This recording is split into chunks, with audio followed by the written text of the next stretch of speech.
17년의 논란 끝에 건설이 결정된 광주 도시철도 2호선이 마침내 착공에 들어갑니다. 광양시 백운산 자연휴양림 홈페이지가 산림청 통합 플랫폼의 숲 나들이로 새롭게 오픈됩니다. 조국 법무부 장관이 취임한 지 35일 만인 14일 전격적으로 사의를 밝혔습니다. 걸그룹 FX 출신 가수 겸 배우 설리가 14일 자택에서 숨진 채 발견됐습니다. 29년 만에 열리는 평양 남북 축구 경기가 응원도 중계도 없이 열리게 됐습니다. 북한 측이 남측 응원단과 취재진 입국을 불허해서입니다. 자세한 소식은 잠시 후 뉴스에서 전해드리겠습니다. 시청자 여러분 안녕하십니까? 신동아 전남방송 뉴스 권민아입니다. 광주 도시철도 2호선 1단계 구간건설 공사가 오는 21일부터 본격적으로 시작됩니다.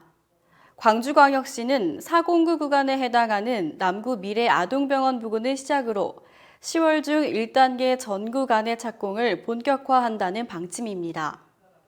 지난달 5일 기공식을 개최하고 본격적인 착공 절차에 돌입한 광주시는 굴착 작업 시 차로 점유 최소화와 출퇴근 시간대 작업 지양, 교차로 등 정체 예상 구간 야간 작업 등 현장 여건 및 공사 특성을 고려한 교통관리를 통해 시민 불편을 최소화할 계획입니다. 시 도시철도 건설본부 관계자는 도시철도 2호선 건설 공사가 시민 교통 편의와 도심 균형 발전을 위해 시행하는 사업임을 고려해 공사 기간 중 불편이 있더라도 시민들의 넓은 이해와 협조를 부탁드린다고 말했습니다.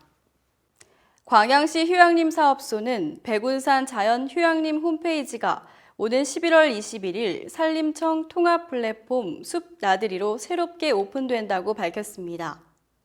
통합 플랫폼 숲 나들이는 산림청에서 시행하는 사업으로 전국의 자연휴양림 147개소를 한 곳에 통합하여 운영하며 통합회원으로 가입하면 전국 자연휴양림을 편리하게 이용할 수 있습니다.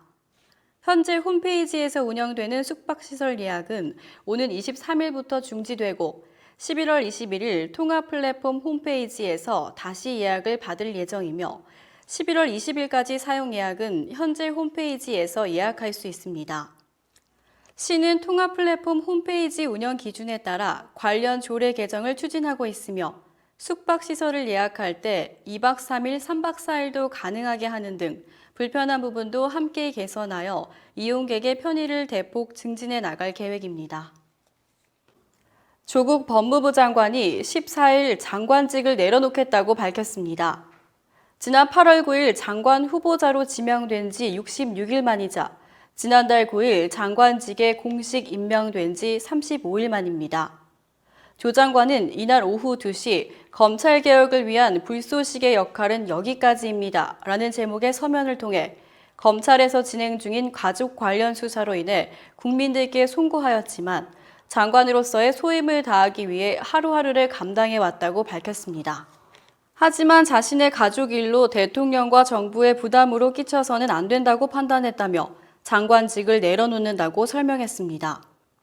조 장관이 법무부 국정감사를 하루 앞두고 전격 사퇴 의사를 밝히면서 오늘 국회에서 열리는 법무부 국감은 장관이 공석인 상태로 김오수 차관이 대신 참석해 의원들의 질의에 답변할 예정입니다. 걸그룹 FX 출신 가수 겸 배우 설리가 14일 숨진 채 발견됐습니다.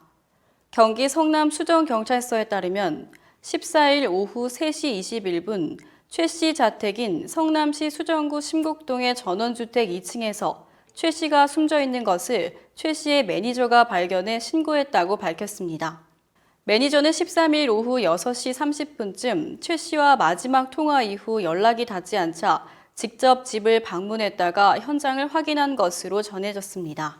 경찰은 현재까지 다른 범죄 혐의점이 발견되지 않아 설리가 극단적인 선택을 한 것으로 보이지만 모든 가능성을 열어두고 자세한 경위를 조사 중입니다.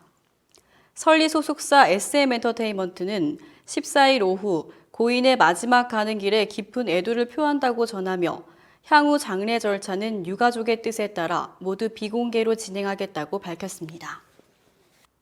15일 평양에서 열리는 2022년 카타르 월드컵 아시아 2차 예선 남북 축구 경기가 TV 생방송 중계 없이 진행됩니다.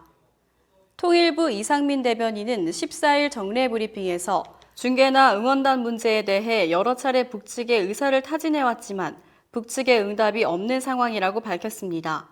그러면서 북한 측의 무응답에 대해 안타깝고 아쉽게 생각하고 있다고 덧붙였습니다. 통일부와 대한축구협회는 우리 측 대표단의 숙소인 평양 고려호텔에 상황실을 설치해 서울에 있는 통일부 사무실로 전달하는 방안을 검토 중입니다. 한국이 평양 원정으로 경기를 치르는 것은 1990년 10월 남북 통일축구 이후 29년 만입니다. 이상으로 뉴스를 마치겠습니다. 시청해주신 여러분 고맙습니다.